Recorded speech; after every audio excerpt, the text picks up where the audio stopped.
ओम नमः शिवाय। ओम नमः शिवाय। ओम नमः शिवाय। ओम नमः शिवाय। ओम नमः शिवाय। ओम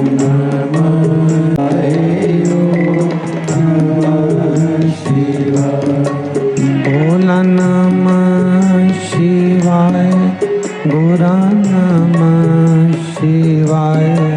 भोला नमः शिवाय। गोरा नमः शिवाय। भोला नमः शिवाय।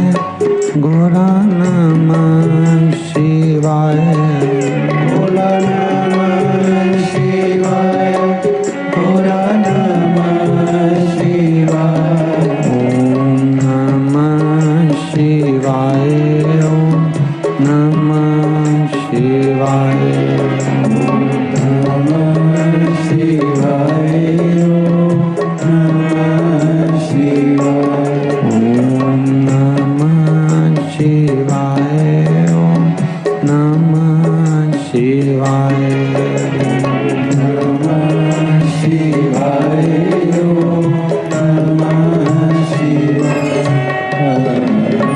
ओम नमः शिवाय। ओम नमः शिवाय। ओम नमः शिवाय। विश्वनाथ भगवान की जय। हर हर महादेव। हर हर महादेव। हर हर महादेव। हर काशी विश्वनाथ ओगड़दानी त्रिकालदर्शी कैलाशी अविनाशी भगवान शिव, जिनकी पुनीत पावन शिव महापुराण की कथा, ये दोनों ही चल रहा है, श्रवण करने का सौभाग्य बाबा देवाधिदेव महादेव की कृपा से आप और हमको प्राप्त हुआ है। भगवान शिव करुणा सागर, दयालु उदार,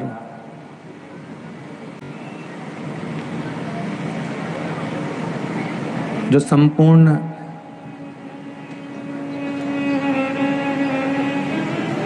ब्रह्मांड का, संपूर्ण विश्व का कल्याण करने वाले हैं, ऐसे भगवान देवाधिदेव महादेव की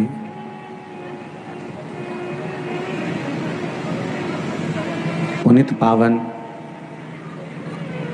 शिव महापुराण की कथा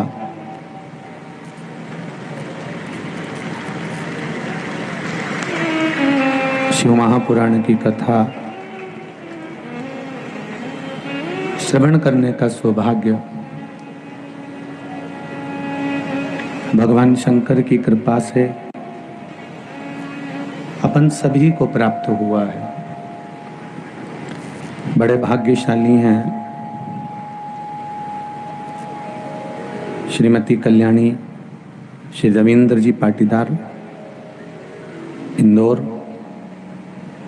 श्रीमती शकुंतला श्री नारायण जी पाटीदार नागदा, जो अपने पूर्वजों को पार लगाने के लिए स्वर्गीय अरविंद पाटीदार जी की स्मृति में शिव महापुराण की यह पावन कथा संपूर्ण विश्व के कल्याण हेतु श्रवण करवा रहे हैं।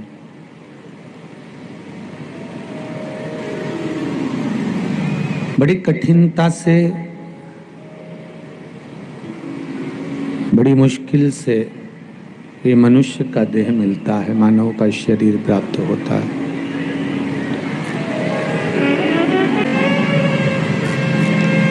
पीछे का साउंड चालू करो भाई। बड़ी मुश्किल से, बड़ी कठिनता से ये मानव का देह प्राप्त होता है।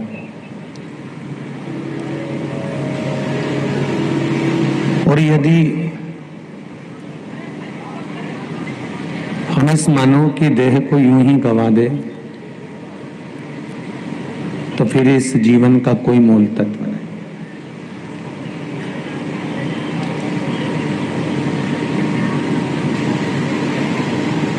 बैसाख का पावन महीना दान करने का, पुण्य करने का, सत्कर्म करने का, भजन करने का, कीर्तन करने का, मंत्र जाप करने का, नाम जाप करने का है।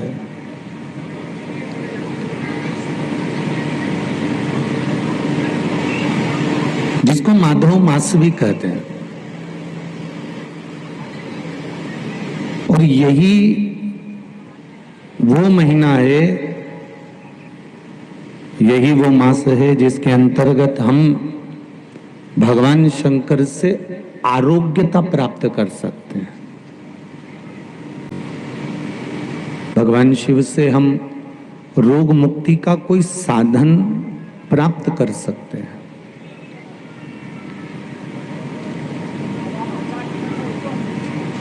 इस बैसाख के महीने में हम भगवान शंकर की आराधना कर कर, भगवान शिव की स्तुति कर कर, भगवान शंकर की पूजन कर कर, अर्चना कर कर, या भगवान शंकर को थोड़ा सा भी कुछ समर्पित कर कर हम भगवान शंकर से आरोग्यता प्राप्त कर सकते हैं।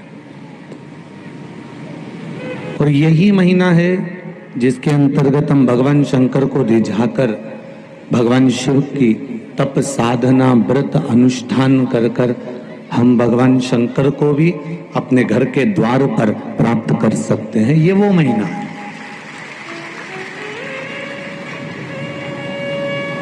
आप आए नहीं और सुबह हो गई, मेरी पूजा की थाली धरी की धरी रह गई। क्यों नहीं आए? क्या कारण था नहीं आने का? क्या कारण था कि भगवान का दर्शन नहीं हो पाया? क्या कारण था कि भगवान से मिलन नहीं हो पाया?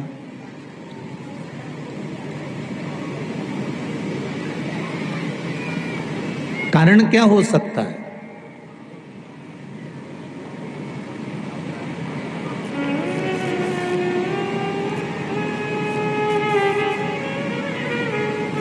सारी दुनिया के लोग व्रत कर रहे हैं और सारी दुनिया के लोग शिव जी को एक लोटा जल चढ़ा रहे हैं। सारी दुनिया के लोग शंकर भगवान को एक बेलपत्र चढ़ा रहे हैं।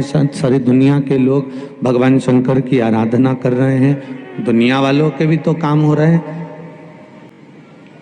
भगवान हमको हमारे कार्य सफल करने में कुछ देरी कर रहा है तो समझ लेना कि कोई कर्म की फाइल बड़ी मोटी हो गई होगी।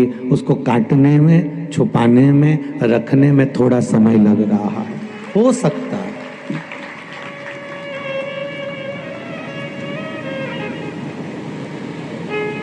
थोड़ी कर्म की फाइल मजबूत होगी, उसको थोड़ा सा छुपाने में, थोड़ा सा बनाने में, थोड़ा रखने में उसको समय लग रहा है। हो सकता है।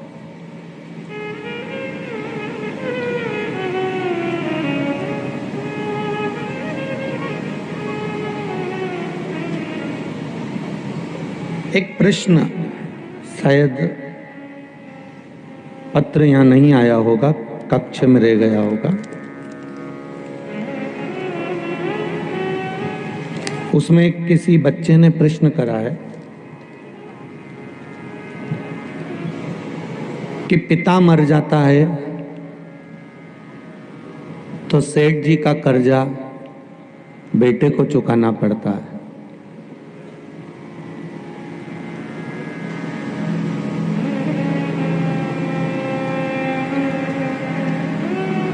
अनिल पोरवाल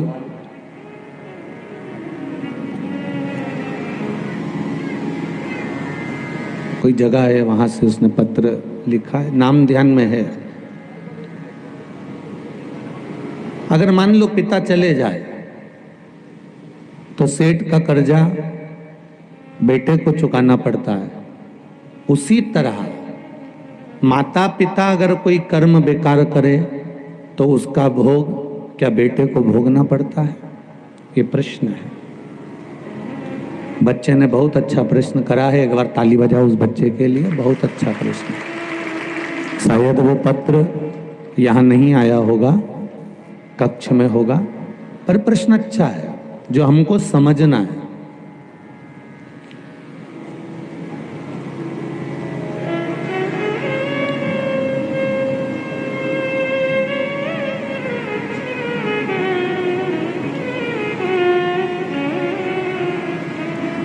कल भी कथा में कहा था, आज फिर कह रहे हैं कि आपके कर्म का भोग आपको भोगना है। कबीरदास जी लिखते हैं अपने पद में कि गुरु की करनी गुरु भरेगा, चेला की करनी चेला, और उड़ जाएगा हंस अकेला। अपने अपने कर्मों का भोग अपन सबको भोगना है।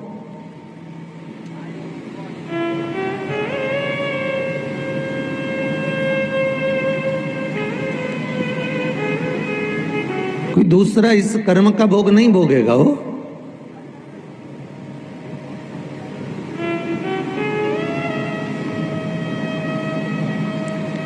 एक किसान का बेटा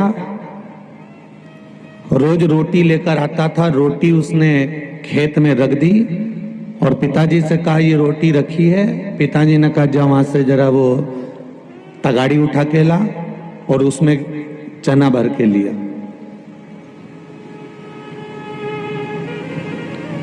जा तू। छोरा गया तगाड़ी उठाने के लिए, चना भरने के लिए, और इतनी देर में कुत्ता आया और वो कुत्ता उस रोटी पर मुंह मार दिया। उस रोटी को उसने, कुत्ते ने मुख मारा।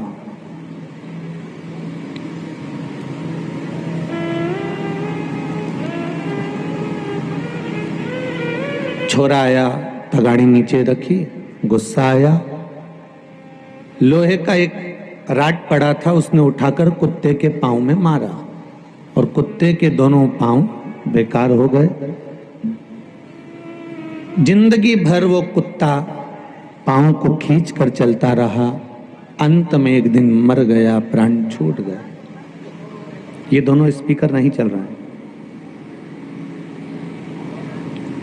अंत में प्राण छूट गए उसके।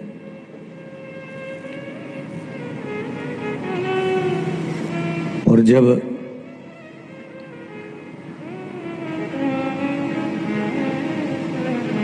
प्राण छूटे, ये किसान भी प्राण छोड़ा, समय आया। ये किसी किसान ने खूब दान करा था, पुण्य करा था, सत्कर्म करा था, भजन करा था, कीर्तन करा था, स्मरण करा था, मंत्र जाप करा था, नाम जाप करा था। नाम का बल, मंत्र का बल, कीर्तन का बल इतना प्रबल था कि उसके बल पर ये सेठ का जन्म पा गया।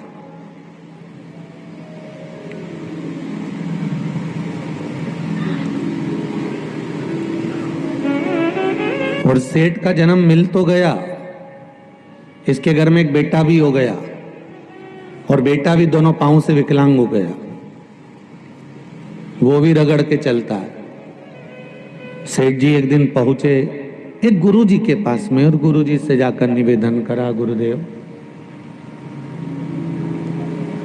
मैंने खूब दान करा, पुण्य करा, सत्कर्म करा, भजन करा, कीर्तन करा, मंत्र जाप करा, स्मरण करा, सब कुछ मैंने किया,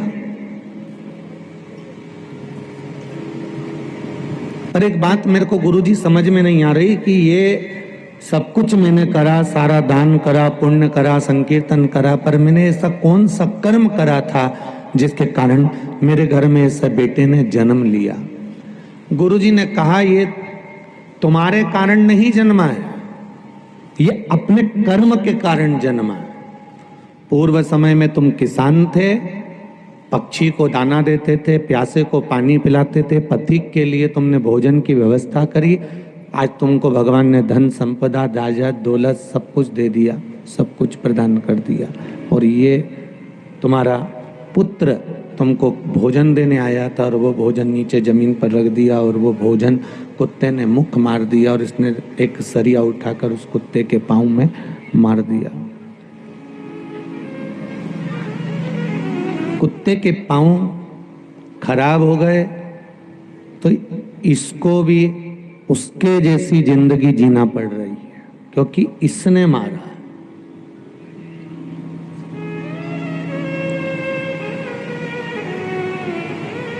बाबू अनिल, आपने जो प्रश्न किया है कि पिता के कर्म का भोग क्या बेटे को भोगना पड़ेगा, या बेटे के कर्म का भोग क्या बाप को भोगना पड़ेगा?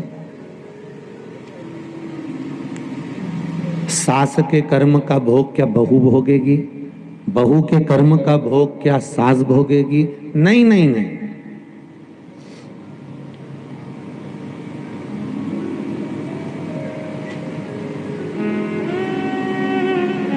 तुम्हारी कमाई का पूरा परिवार हकदार होगा। तुमने जो कमाया है उसके हकदार पूरा परिवार होगा, पर तुम्हारे कर्म का हकदार परिवार नहीं होगा, तुम अकेले होगे जो तुमको भोगना पड़ेगा। कोई कर्म का हकदार कोई नहीं होता, कर्म का हकदार तो आपको खुद को बनना पड़ता है। मत बुरे कर्म कर बंदे वरना पछताएगा, भगवान की आंखों से तू बच नहीं पाएगा, तू बच नहीं पाएगा।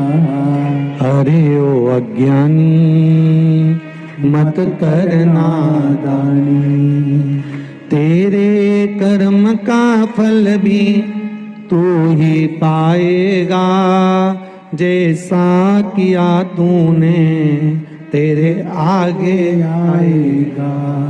मत बुरे कर्म कर बंदे, मत बुरे कर्म कर बंदे, वरना पछताएगा, भगवान की आंखों से तू बच नहीं पाएगा, तू बच नहीं पाएगा। अरे ओ अज्ञानी मत कर नादानी, अरे ओ अज्ञानी मत कर नादानी। अपने कर्म का भोग हमको भोगना है, कोई दूसरा भोगने वाला नहीं रहेगा, कोई दूसरा उसको साधने वाला नहीं रहेगा। आप अच्छा करोगे, आपके सामने अच्छा प्रकट हो जाएगा। आप बुरा करोगे, आपके सामने बुरा प्रकट हो जाएगा।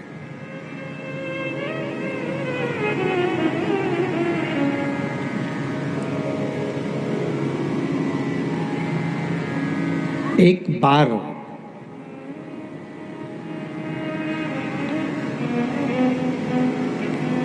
पूरे नदी में, तालाब में, कुएं में, बावड़ी में मछलियां होती हैं।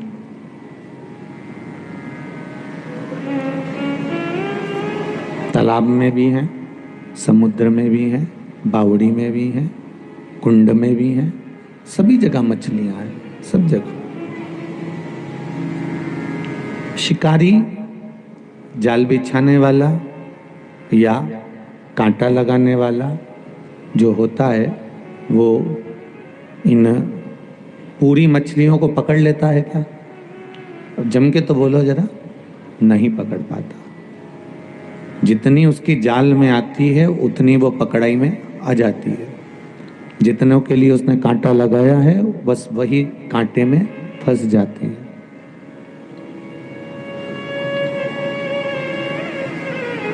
सारी की सारी नहीं आती।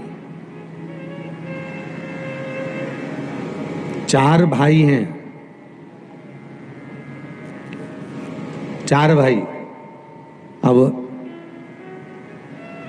एक के पास में धन बहुत है, दूसरे के पास में विद्या बहुत है, तीसरे के पास में वैभव बहुत है, और हो सकता है चौथा बहुत मेहनत कर रहा हो सकता है उसके पास में कुछ भी नहीं हो। बोलो सही है कि गलत है? एक की गोल्ड की दुकान है, सोना चांदी की,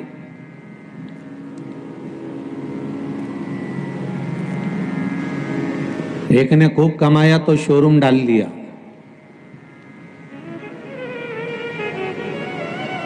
एक ने टीवी और फ्रिज की दुकान भी खोल ली, और हो सकता है एक दुकान डालता है, 2 साल अच्छी चलती है, तीसरे साल में डाउन हो जाती है, बंद करना पड़ता है, कर्जा बढ़ जाता है, फिर दूसरी डालता है, फिर कर्जा बढ़ जाता है, फिर दूसरी डालता है, फिर कर्जा बढ़ जाता है। एक परिश्रम में लगा हुआ है, बहुत मेहनत करना पड़ रही है। और एक कोई मेहनत कर ही नहीं रहा, भगवान की ऐसी कृपा है कि उसके यहां तो बरकत बढ़ती चली जा रही है। एक गोल्ड का शोरूम था, दूसरा बन गया, एक कपड़े का शोरूम था, दूसरा बन गया, एक गाड़ी पहले से थी और दूसरी गाड़ी आ गई। उसको ज्यादा मेहनत नहीं करना पड़ रही, उसके पास में अपने आप बढ़ते चले जा रहा है, उसके पास में संपदा बढ़ रही है, अपने आप आ रही है। और एक परिश्रम पर परिश्रम करता है, मेहनत पर मेहनत करता है, उसके बाद भी उसके पास में नहीं आता।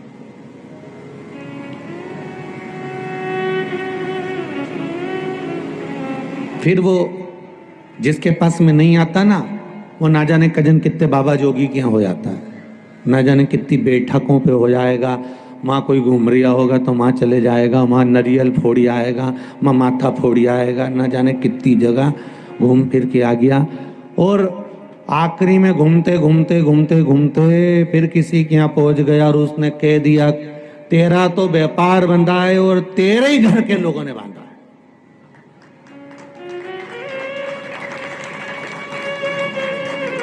उसने घूमते घूमते बोल दिया कि तेरे ही घर के लोगों ने बांधा है। अब उसके दिमाग में बैठ गया, मेरा बड़ा भाई अच्छा, मेरी बड़ी भाभी अच्छी, मेरा परिवार अच्छा, सबके यहाँ खूब संपदा है। उसने आकर अपनी पत्नी को बताया, या पत्नी ने पति को बताया कि मैंने माँ पूछा था, मैं मायके गई थी तो माँ ऐसा बोल रहे थे कि ये तेरे ही घर के लोगों ने बांध दिया।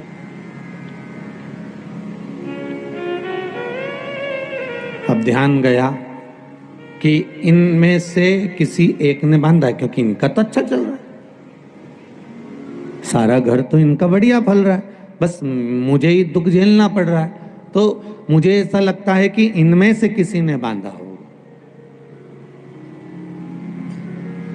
अब उसकी समझ में इतना सा नहीं आ रहा, बांधने वाला तेरा ही बांधा, अंबानी को क्यों छोड़ दिया?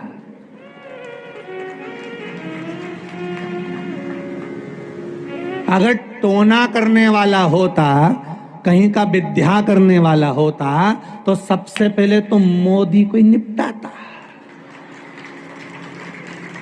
बोलो सही है कि गलत है? अच्छा अच्छा सूरमा भी करोड़ों रुपए खर्च कर देता कहीं टोना में और विद्या में, कि टाटा को पकड़ो, बिरला को पकड़ो, अंबानी को पकड़ो, जितने धनपति हैं इन पे कोई बंधन नहीं करता। तेरे यहां कुछ भी नहीं तो भी ले छोड़ बंधन, और पूरी जिंदगी टेंशन में निकाल दी। मेरे तो भाई ने कुछ कर दिया, मेरे परिवार ने कुछ कर दिया, मेरे रिश्तेदार ने कुछ कर दिया, मेरे कुटुंब ने कुछ कर दिया। ये भाई ना परिवार कुछ करता है, ना कुटुंब कुछ करता है, ना भाभी कुछ करती है, ना ननंद कुछ करती है। ये तो हमारे कर्म का लेखा है जो हमको अकेले भोगना पड़ता है। वो आपको भी भोगना है, संसार का प्रत्येक मनुष्य उसे भोगेगा, चाहे वो कैसा भी हो। गुरु की करनी गुरु भरेगा, चेला की करनी चेला भरेगा। कर्म का दंड भोगना पड़ेगा। सियोर वाला महाराज करेगा तो कहां ऊपर से टपक के आया है क्या? भोगना तो महाराज तुझको भी पड़ेगा। और आप करोगे तो सुन लो रे रतलाम वालो, सरसों का तेल डाल के रखो कान के अंदर, भोगना तो पड़ेगा, चाहे तुम कुछ भी करो। कर्म का भोग है, वो भोगना है।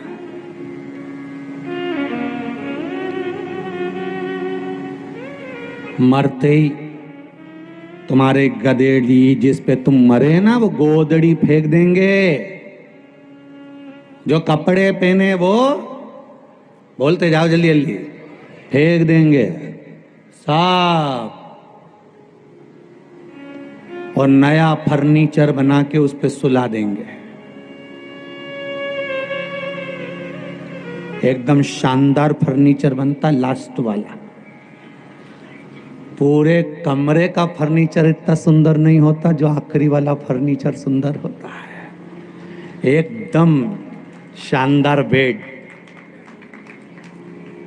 उसमें भी हवा की पूरी व्यवस्था, नीचे से जाए। डनलप का गद्दा में तो बॉडी को पसीना आए इसलिए घास पे सुला दिया जाए। कितना जोरदार फर्नीचर। पूरे मकान में ऐसा फर्नीचर नहीं होगा। बोलो सही है गलत है? जो फर्नीचर आखिरी में बनता है, क्या जोरदार। और बनाने वाला कोई मिस्त्री नहीं होता, अपने ही परिवार वाले सारा फर्नीचर बना दे, एक से बढ़कर एक, और के बनाए और कस। अरे उलंग से खींच, हाँ खींच उधर से, अच्छी दम क्या।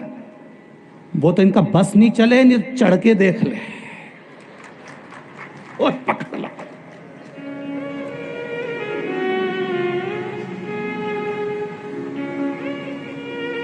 वो तो आखिरी का फर्नीचर पे कोई चढ़ के नहीं देखे, नहीं तो एक आध के सुला के देख ले, बराबरी का है कि नहीं।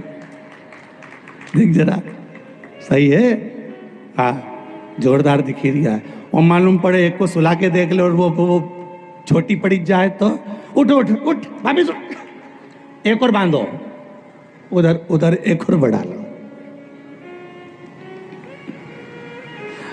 गोदड़ी फेंक दी, कपड़ा फेंक दिया, आखिरी में जिस टॉवल से शरीर पोछा था वो टॉवल भी फेंक दिया। इतने में छोरा रोते रोते आया, मम्मी दादाजी के गले की चेन और फेंक दो।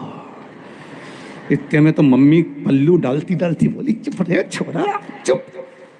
और फिर इसको याद आई तो इन्हें अपने पति के पास जाके बैठ के पाँव पकड़ के ससुरा का रो रही थी, और पति से कह रही थी चेन रह गई। और फिर निकाल,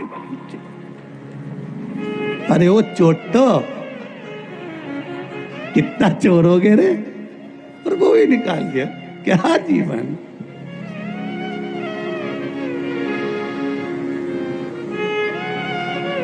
जीवन का सही आनंद तो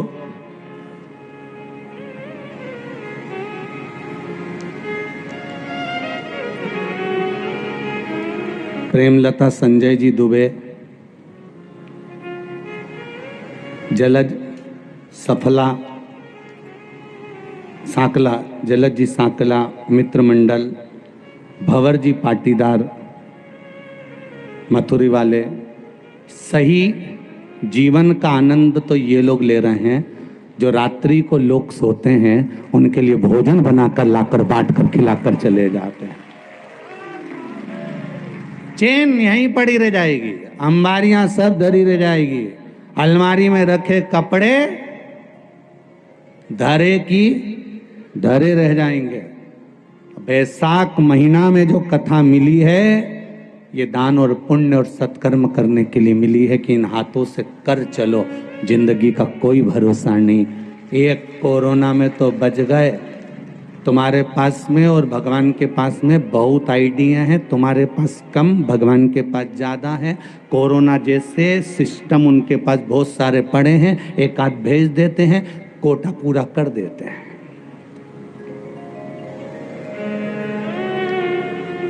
भगवान को धन्यवाद दिया करो कि दादा बड़ी कृपा करी, जो कोरोना से हमको बचा लिया, तो हमने यहाँ शिव महापुराण की कथा सुन ली। ये आपकी कृपा है, करुणा है, उदारता है, नहीं तो कहाँ कथा मिल रही थी। ऊपर सुनते अभी तो ना जाने कौन सा जन्म मिल गया होता, मेंढक मेंढक बन गए होते तो कुएं में पड़े होते, कौन सा जन्म मिल गया। हाँ जुआ बन जाते तो बात दूसरी थी, एक आध के खोपड़िया में बैठ के सुनी लेते, पर जीवन है। और ये मत सोचो कि सियर वाला महाराज बोले 84 लाख योनियां मनुष्य को काटना पड़ती है, जिसमें से 20 लाख योनि तो वृक्ष की है, लता पत्र पत्ते डाली इसकी योनि है 20 लाख। और उसमें भी वृक्ष कहते हैं हमको आम का पौधा मत बनाना, हमें बेर का पौधा मत बनाना, हमें फूल का पौधा मत बनाना। भगवान से कहते हैं कि हमें ये पौधा मत बनाना। क्यों? आम का पौधा बनाएंगे तो लोग पत्थर मार के जाएंगे। आम का वृक्ष पर आम का जो पेड़ होता है ना, इसको देखकर समझ जाना, जिसने जिंदगी में सबसे ज्यादा गाली बकी होती है, खूब गाली दी होती है, बात बात में दे दे दे दे दिए जाए, खूब गाली दे, आखिरी में आम का पेड़ बन जाए। और जिसको देता है वही पत्थर उठा के झूड़ देता, ले धर के। तो तुम भी देख लेना, तुम्हारे अड़ोस पड़ोस में, तुम्हारे परिवार में, कुटुंब में, कबीले में, रिश्तेदारों में, नातेदारों में जो ज्यादा गाली देता है, उसको समझा करके देना ये आम का छोरा। समझा दो, तेरा अगला जन्म तो आम का पेड़। और जो माताएं दिन भर घर में मुंह फुला के रे, जब भी बोले ऐसी बोले कि मेंढक झड़े, है जब बोले और ऐसा झगड़ा करे और अब शब्द बोले, ताना दे, गाली दे, आड़ी टेढ़ी बोले, वो बेरी का पेड़ बन जाए, बेर का पेड़। उनके भी बहुत झूठे लोग, धड़ से खूब झूठे एकदम से। वैसे तो तुम मत चिंता करना, तुम तो कहीं नहीं बनोगा।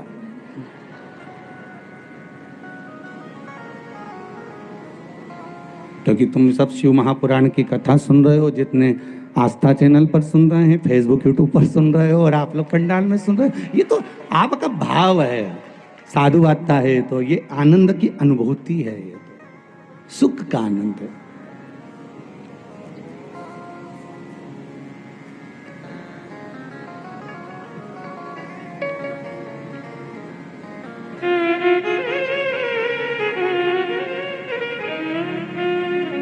बस शिव से कहना कि ये जीवन जो दिया है, ये कर्म को भोगने के लिए, कर्म भोगने के लिए बड़ी मुश्किल से मिला है।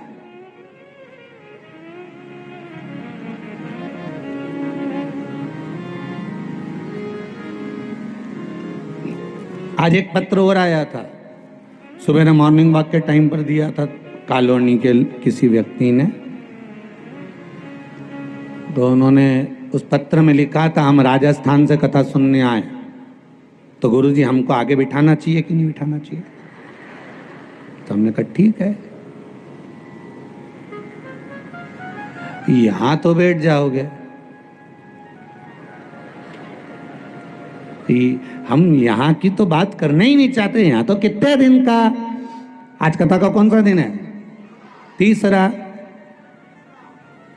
तृतीय दिवस है ना, तीसरा ही है, फिर उठावना कब का है? तेरे बोले तृतीय दिवस।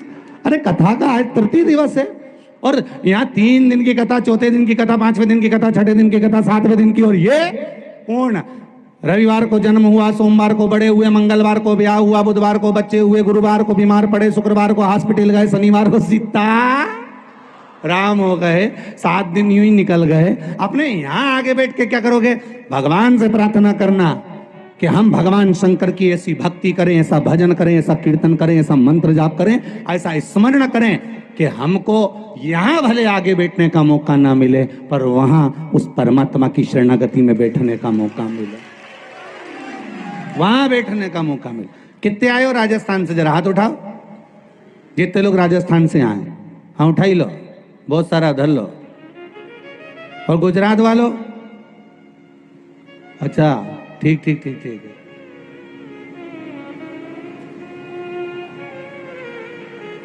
कृपा हो शिव की महाराज।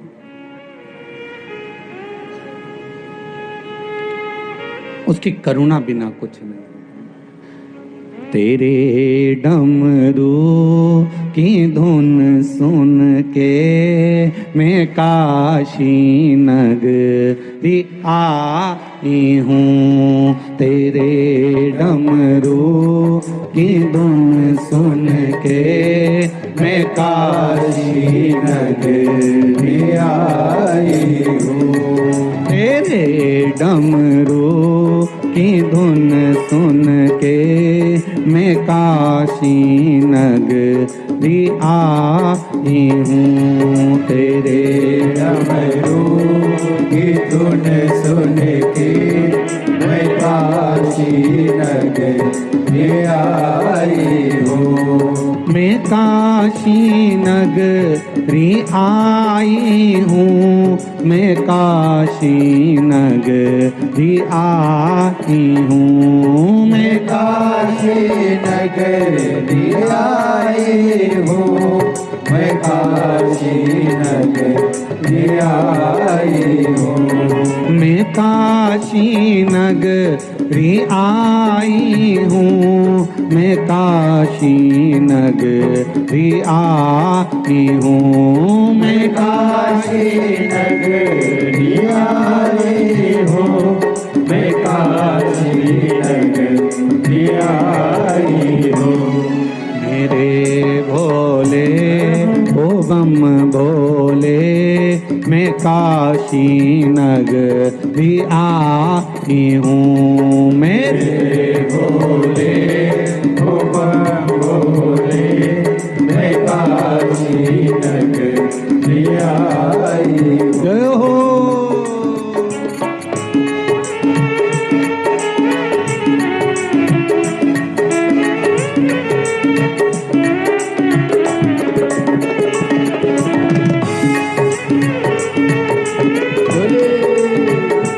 हर हर भोले।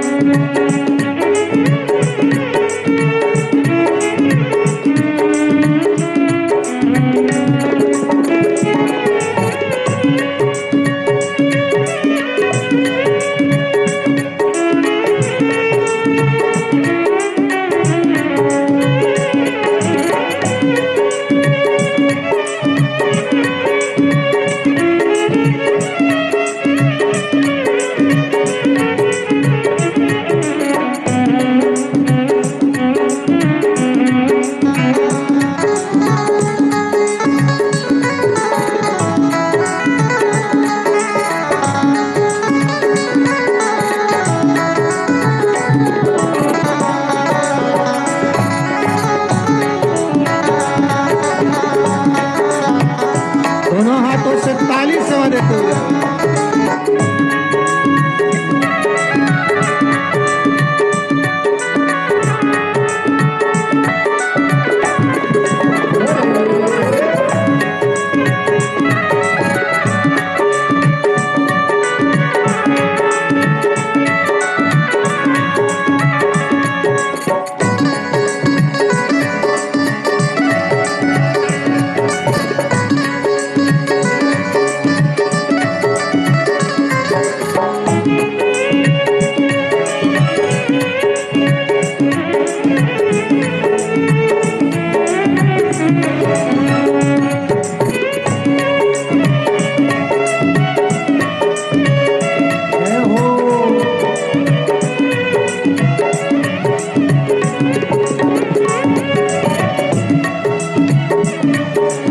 बड़े आनंद में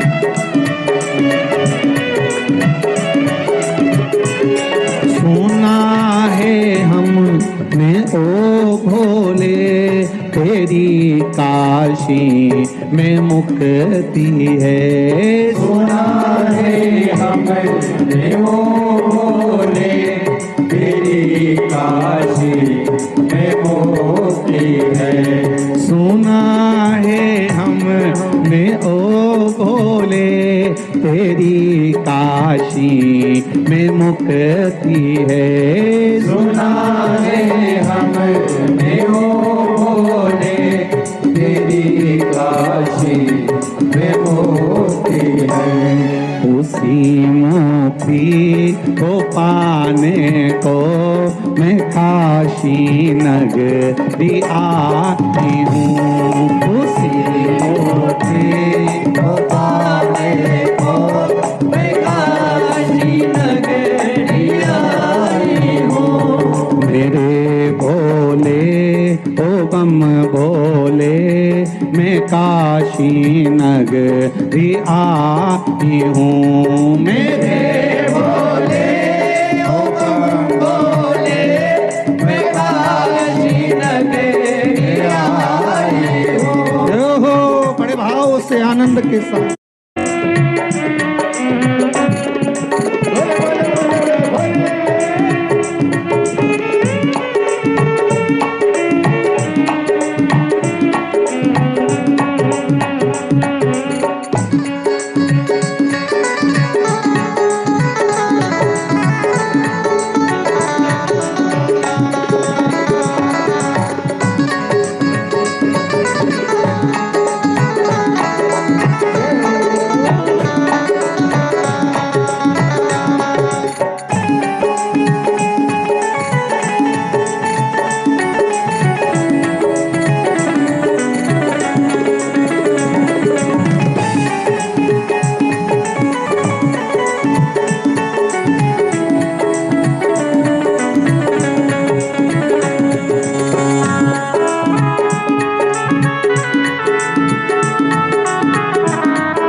हर हर महादेव।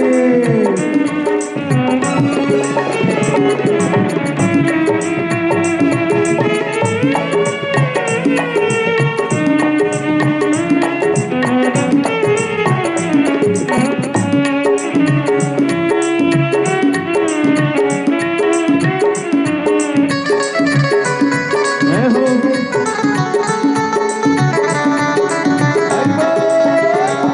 शंकर भगवान की जय।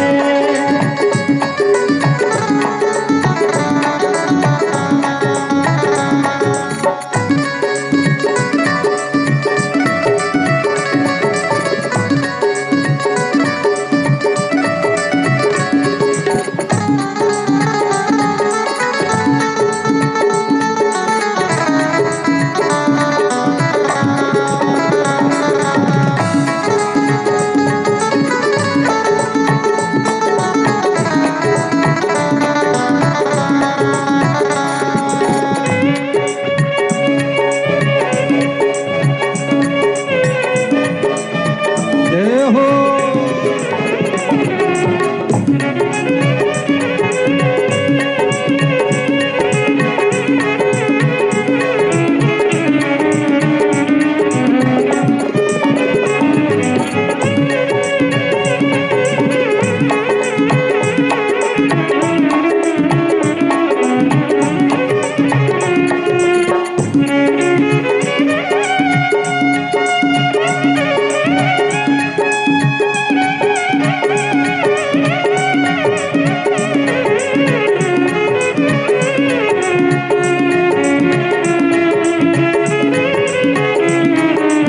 पीछे वाले भी दोनों हाथों से बड़े आनंद से जय हो।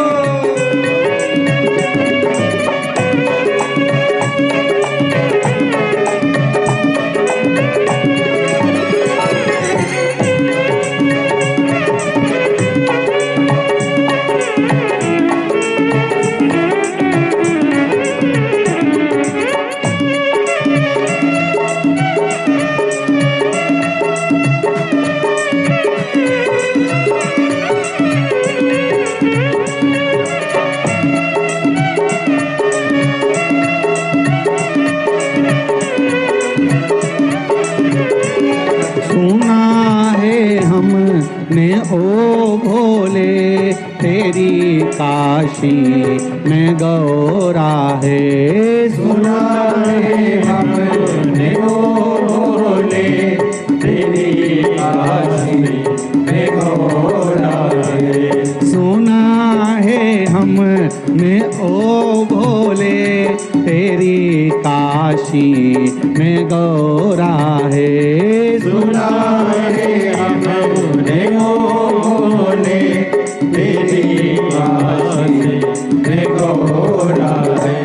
उसी गौरा को पाने को मैं काशी नगरी भी आई हूँ। उसी को रात को पाने को मैं काशी नगर आई हूँ। मेरे भोले ओ बम भोले मैं काशी नगरी आई हूँ। मेरे भोले ओ बम भोले मैं काशी नगर आई हूँ। मेरे भोले ओ बम भोले मैं काशी नगरी आई हूँ। मेरे भोले ओ बम भोले मैं काशी नगर आई हूँ। मैं काशी नगरी आई हूँ। मैं काशी नगर आई हूँ। मैं काशी नगरी आई हूँ। मैं काशी नगर आई हूँ। हार हार महादेव है। भगवान शिव की कथा कर रही है। भगवान शंकर ओगरदानी त्रिकालदर्शी कैलाशी अविनाशी शिव तत्व को जानने की कथा।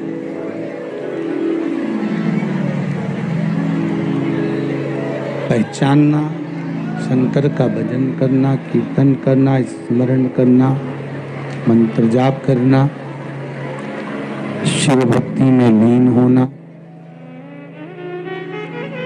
एक शिव महापुराण की कथा कहती है माता पार्वती और भगवान शंकर का जो मिलन है वो विश्वास और श्रद्धा का मिलन है। विश्वास और श्रद्धा का मिलन है। भगवान शिव विश्वास है, माता पार्वती श्रद्धा है।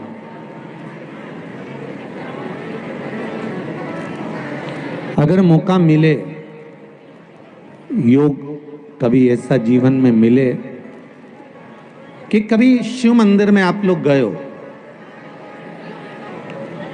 और शिव मंदिर में गए और वहां कोई है नहीं, एकदम मंदिर खाली है, अकेले भोलेनाथ जी विराजमान है, वहां आप कुछ देर बैठकर भगवान का मूल मंत्र श्री शिवाय नमस्तु, श्री शिवाय नमस्तु, श्री शिवाय नमस्तु। जिस दिन शिव मंदिर में जाओ और शंकर भगवान आपको अकेले मिल जाए, भगवान शिव मंदिर के अंदर अकेले हो, कोई हो ही ना, केवल शिवलिंग हो और कोई दूसरा दिख भी नहीं रहा हो, तो वहां बैठकर भगवान शंकर की आराधना करो।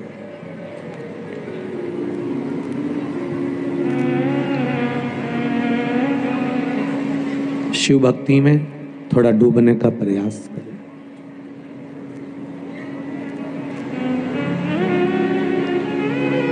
एक बड़ा सुंदर संवाद आता है।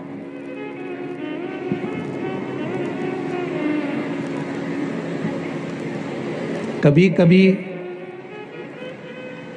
शिव महापुराण की कथा यह कहती है कि कभी कभी जिंदगी में भगवान देवाधिदेव महादेव परीक्षा भी बहुत लेते हैं। और कभी आपके भजन का जब बल बड़ा होता है, आपकी तप साधना का, आपके भजन का, कीर्तन का, स्मरण का, मंत्र जाप का, नाम जाप का बल बड़ा हुआ होता है, तो शिव पुराण कहती है कि भगवान शंकर देवताओं के कहने पर परीक्षा जरूर लेते हैं, पर उस परीक्षा में आपको उत्तीर्ण भी करते चले जाते हैं। ये शिव कृपा है, ये शंकर भगवान की कृपा, ये शिव करुणा। तेरा ही दिया मैंने खाया पिया है, तेरा शुक्रिया है, तेरा शुक्रिया है। मुझे भोले बाबा ने बहुत दे दिया है, तेरा शुक्रिया है, तेरा शुक्रिया है। ये परीक्षा के साथ में भगवान उत्तीर्ण भी करते हैं।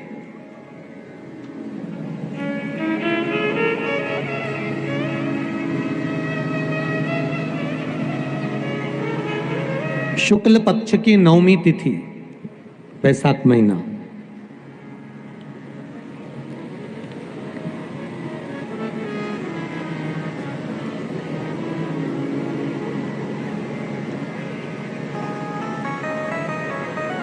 पीला चंदन घिसकर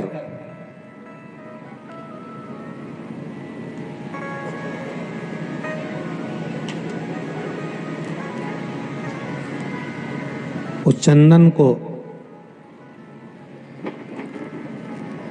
एक सुंदर पीपल का कोमल पत्ता, कोमल पत्ता मतलब एकदम, एक तो पीपल का होता है कड़ला पत्ता, एकदम कड़क हो जाता है, और एकदम होता है कोमल पत्ता।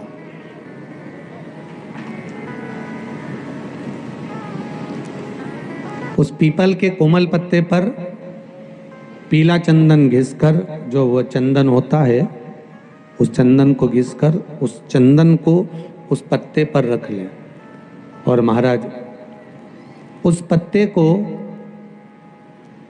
मध्याह्न के समय पर, जैसे जब सुबह के समय पर सारी पूजन हो जाए, अर्चना हो जाए, भगवान शिव के मंदिरों में जल समर्पित हो जाए, उसके बाद में जब बाबा एकदम आनंद में विराजे हों, तब जहाँ शिवलिंग रखा होता है,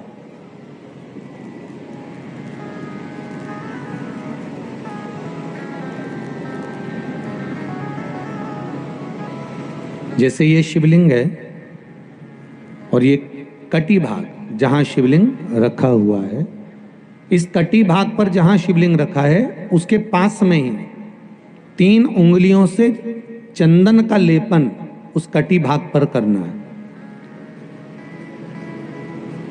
जो उंगलियां लगी रहेगी उसी को अशोक सुंदरी वाली जगह पर स्पर्श करना है, और अशोक सुंदरी वाली जगह पर स्पर्श कर कर कुछ देर तक चंदन लगे रहने देना है। उसके बाद में उस चंदन को वापस निकाल कर लेकर आना है।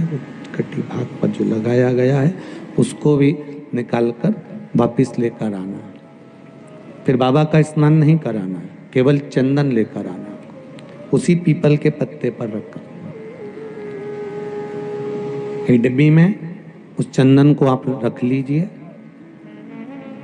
कुछ दिन जिसकी नेत्र ज्योति कमजोर है, चश्मा लग रहा हो, श्रवण शक्ति कमजोर हो, सुनाई कम दे रहा हो, उसके कंठ से इस ठोड़ी तक उस चंदन का तिलक लगाना प्रारंभ कर दीजिए, और नेत्रों के नीचे थोड़ा सा वो चंदन लगाना प्रारंभ कर दीजिए। लगभग 20 से 22 दिन तक आप उसका प्रयोग करिए, और एक रुद्राक्ष का जल शिव को समर्पित कर कर उस जल का आचमन करना प्रारंभ कर लीजिए। लगभग 22 दिन लगेंगे। धीरे धीरे फिर जाकर डॉक्टर को जांच करा लेना, नेत्र की ज्योति बढ़ना प्रारंभ हो गई है। पर विश्वास के साथ में, भरोसे के साथ में, क्योंकि सबसे मूल अगर कुछ है तो विश्वास मूल है। मानो तो मैं गंगा मां हूं, और ना मानो तो बहता पानी। अगर आपका विश्वास प्रबल होगा, भरोसा अगर प्रबल होगा, विश्वास अगर प्रबल होगा तो भगवान मिलेगा, और अगर विश्वास नहीं है तो परमात्मा नहीं मिल सकता।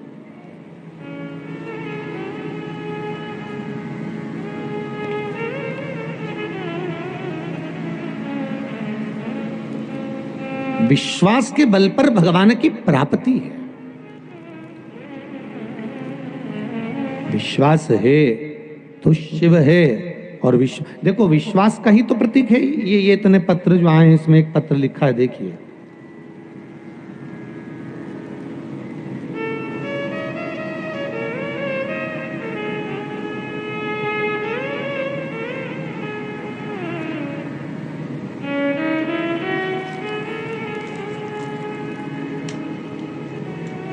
गुरुदेव, यशोदा परमार, खाचरोद जिला उज्जैन से हूँ। कहीं बैठी हो तो खड़ी हो सकती हैं, दोनों हाथ हिला दीजिए। यशोदा परमार, खाचरोद जिला उज्जैन है, कहीं दिख रही हैं? अच्छा, दूर हैं क्या? ठीक है, कैमरे वालों की निगाह पहुंच जाए तो ठीक है, देख लीजिएगा। एक तो पब्लिक भी इतनी है कि कैमरा का डब्बा भी छोटा होगा, कहाँ भरे इनको।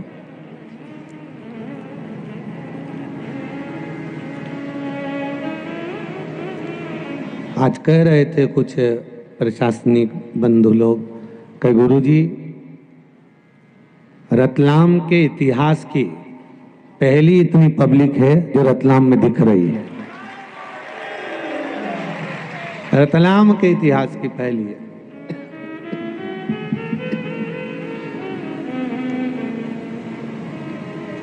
यशोदा जी परमार ने खाचोरा जिला उज्जैन से हैं, जिन्होंने लिखा है शंभू शंभू शंभू।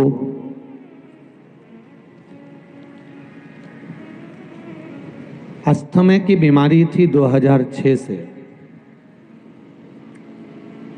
16 वर्ष से लगातार मैं जूझ रही थी। अहमदाबाद, बड़ौदा, उदयपुर और जयपुर गई। जयपुर में भी डॉक्टर ने सारी पद्धति से सब कुछ किया, पर वो बीमारी नहीं गई। गुरुदेव, 4/3/2022 को फुलेरा दूज के दिन धतूरे की जड़ वाला प्रयोग आपने जो बताया था सीहोर से, वो किया।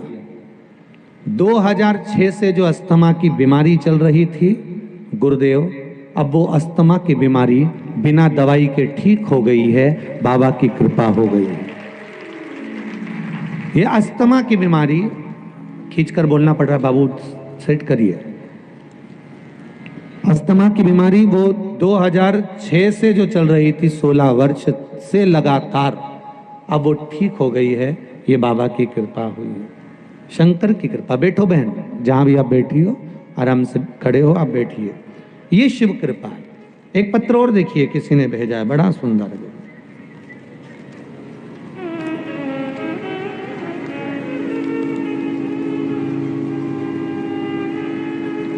मेरा नाम श्याम कुंवर, पति सरदार सिंह, गांव बदनारा, जिला रतलाम से हूं। दिनांक 17 अप्रैल रविवार को शाम 5:30 पर घर के पास खेत में मेरा बेटा वीरेंद्र सिंह मशीन पर काम कर रहा था।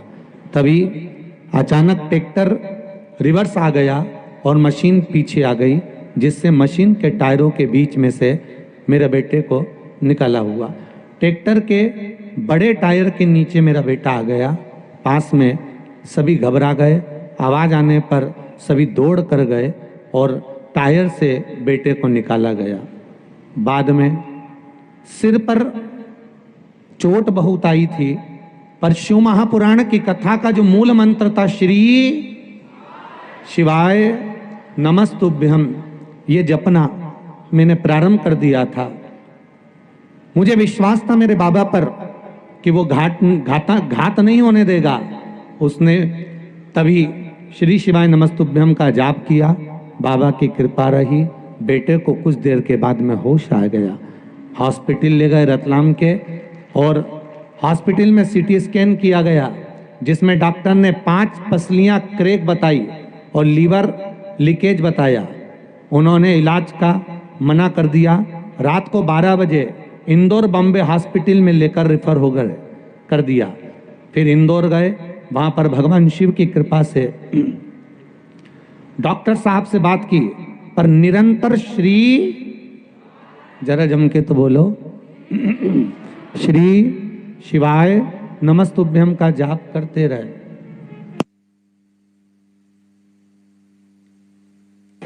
वापिस सीटी स्कैन किया, और बाबा की कृपा किसको कहते हैं गुरुदेव?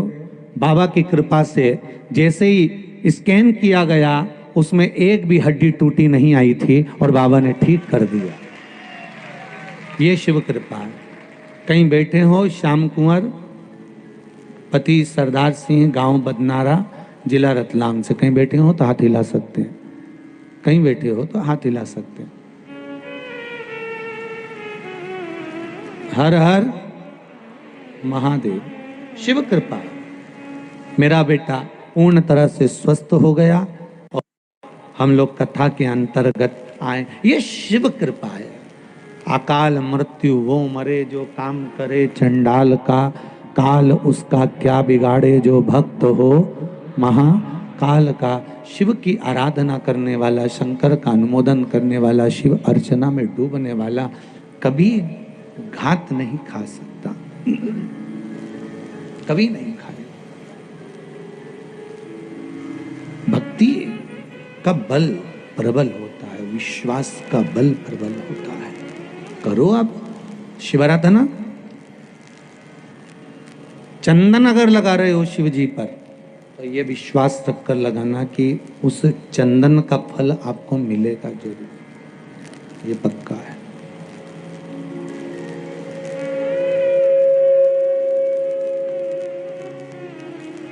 आप अगर एक लोटा जल चढ़ा रहे हो तो ये आपको प्राप्त जरूर होगा, क्या कुछ नहीं हो उसका, आपको मिलना है। अब एक बड़ा सुंदर संवाद आया, बड़ा सुंदर संवाद।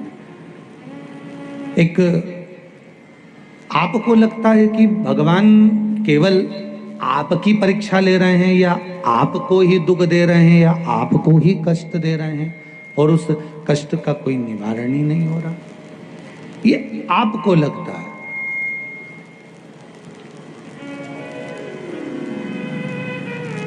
पर मेरी शिव की कथा कहती है, संसार में मनुष्य की जो देह मिलती है वो दो कारणों से प्राप्त होती है। मानव का जो शरीर मिला है वो केवल दो कारणों से मिला। एक कर्म का भोग भोगने के लिए और दूसरा भगवान का भजन करने के लिए। शंभो शंभो शंभो शंभो शंभो शंभो शंभो शंभो। एक कर्म का भोग भोगने के लिए और दूसरा भगवान का भजन करने के लिए। ये मनुष्य की देह मिली है।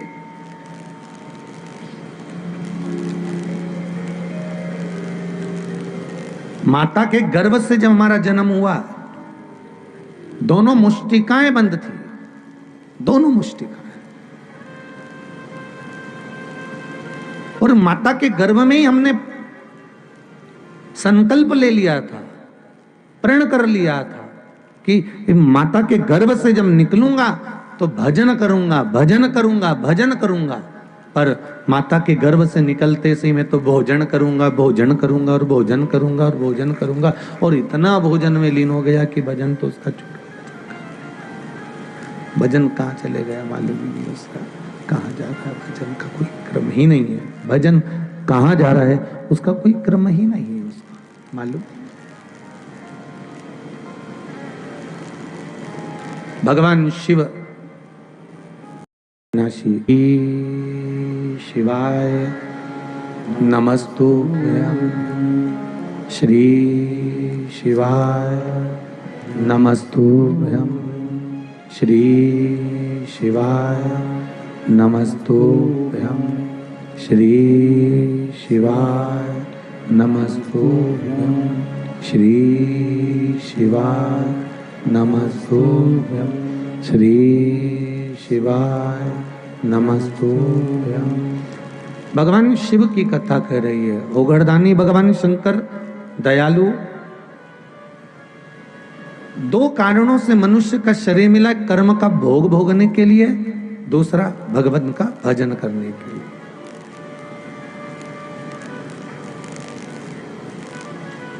पर इस कर्म को भोगना मनुष्य के शरीर के भीतर और उस भोगने के साथ में भगवान का भजन करना, ये दोनों बहुत कठिन काम।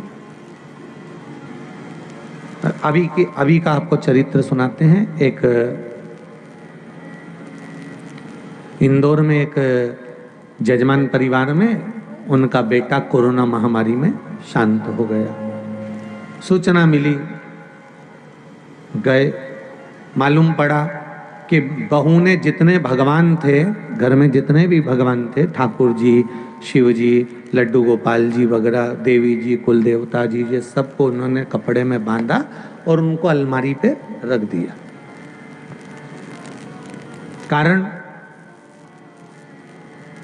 कारण क्या हुआ कि भगवान ने मेरे नहीं दिया। पर एक बात बताओ, भगवान कभी किसी का बुरा करता है क्या? शिव महापुराण की कथा कहती है भगवान कभी किसी का बुरा नहीं करता। मां बाप जिस बेटे को जन्म देते हैं उस बेटे के लिए कभी गलत नहीं सोचते। भले वो अगर कोसेंगे, बद्दुआ भी देंगे ना, तो भी बाद में रात को रो लेते हैं और आशीर्वाद दे देते हैं। ऐसे माता पिता होते हैं। वो माता पिता ही ऐसे होते हैं जो वर प्रदान करते हैं।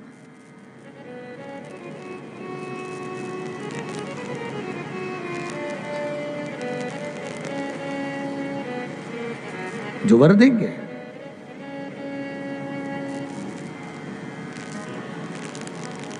अगर माता पिता ने कोस भी लिया, अपशब्द भी कह दिया, ताने भी दे दिए, आड़ा टेढ़ा भी बोल दिया, और बहू और बच्चों को लगा कि इन्होंने गलत बोला है, बहू और बच्चों को लगा इन्होंने आड़ा टेढ़ा बोला है, बहू और बच्चों को लगा कि इन्होंने अपशब्द कहा है, हमारी सास ने, हमारे ससुर ने हमको कोस दिया, हमको गालियां दे दी, हमको अपशब्द कह दिया, हमको ताने दे दिए, हमको आड़ा टेढ़ा बोल दिया। उनको लग रहा है कि इन्होंने अपशब्द बोले हैं, इन्होंने ताने दिए हैं, इन्होंने आड़ा टेढ़ा बोला है।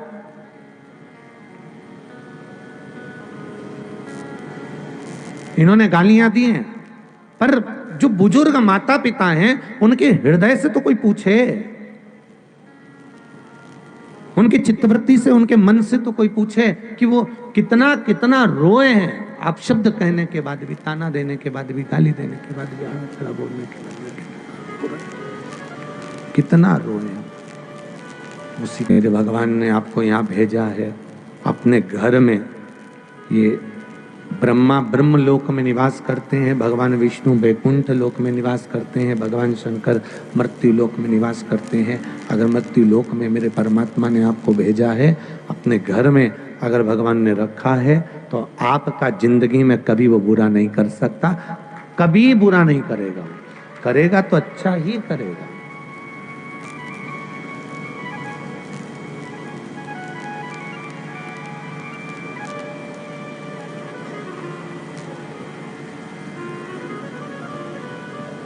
वो कभी बुरा नहीं करेगा आपका। हां, कर्म आपने किया है पूर्व में, तो उसका फल तो भोगना है ना यहां आकर।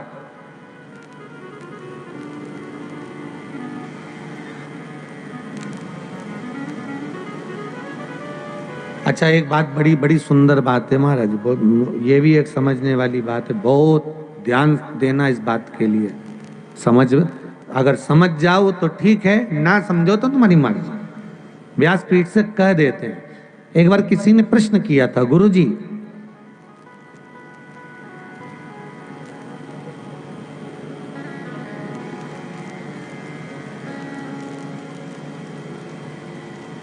हम जो गौ माता को रोटी देते हैं, हम जो गाय को रोटी देते हैं, वो रोटी आखिरी की या पहले की, सबसे पहली या आखिरी, दोनों में से सबसे पहली रोटी देते हैं कि आखिरी की देते हैं? जम के बोलो जरा। पहली रोटी देते हैं। अगर पहली रोटी दे रहा है तो गुरुजी बस इतना समझना है कि पहली रोटी अपन ने गाय की दी। अब जरा दिमाग लगाइएगा, जरा मन से कहना, मेरी माता हूं, आपने सबसे पहली रोटी बनाई और तुमको यह मालूम है कि यह गाय को जाएगी। 100 में से 10 माताएं ऐसी होंगी जो उस रोटी को जैसे सबके लिए बनाती है वैसी बनाती होगी। 100 में से 10, बाकी की जितनी बची है 90 उसको मालूम है गाय को देना है। जा। सही है कि गलत है? अरे बोलो तो जरा जम के, सही है ना? अब उसको तुमने बस केवल ऐसा करा और दे दिया।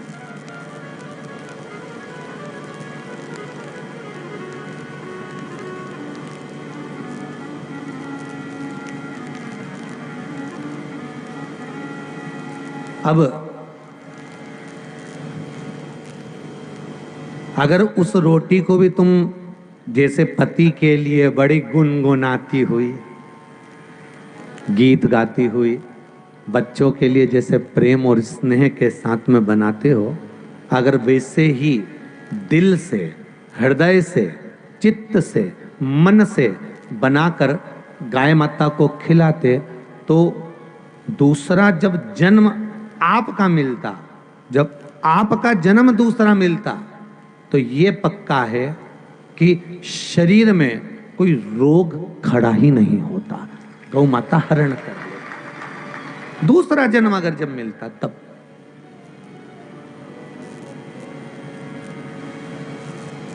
नामदेव जी महाराज तो कुत्ते के पीछे भागे थे तो घी का कटोरा लेकर भागे थे, और कुत्ते के पीछे भाग रहे हैं और घी का कटोरा लेकर जा रहे हैं कि ये कुत्ता जो रोटी खाएगा वो घी लगी खा लेगा।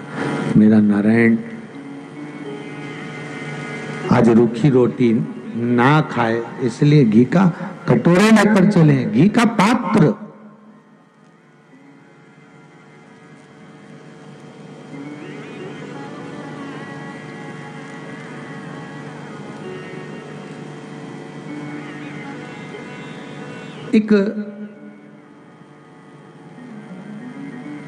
एक बार माता पार्वती भगवान शिव के साथ में विराजमान थी, बैठी हुई थी।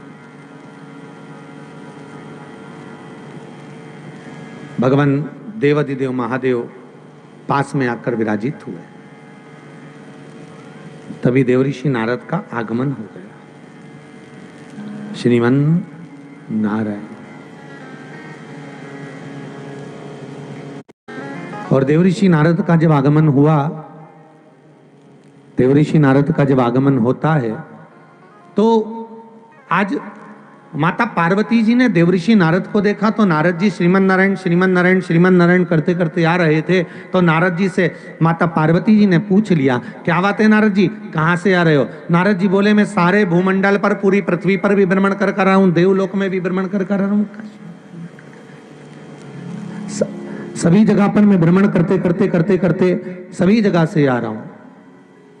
महाराज बोल, काशी विश्वनाथ भगवान की